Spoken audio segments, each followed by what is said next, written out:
আসসালামু আলাইকুম গাইজ, আজকে আমি আমার গাছের কাটিং করলাম। আর কাটিং করার মতো কিছু পাওয়া যায়নি, তার জন্য আমি হাঁসুয়া দিয়েই কাটলাম। আর এই ডালটা আমি লাগাবো, নেক্সট পার্টে ওটা আসছে।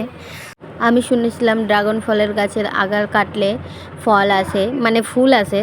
তো আমি কেটেও ছিলাম আগাল, দেখতেই পাবে তোমরা। আমি আগাল কেটেও ছিলাম, কিন্তু ওটাতে আসেনি। তো আমি আবার আগাল কাটলাম।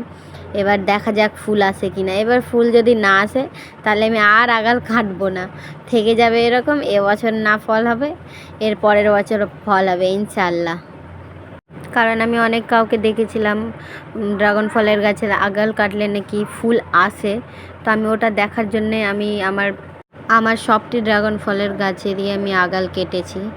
প্রায় আমার 3-4টা গাছ আছে ড্রাগন ফলের, 3 জায়গায় আছে।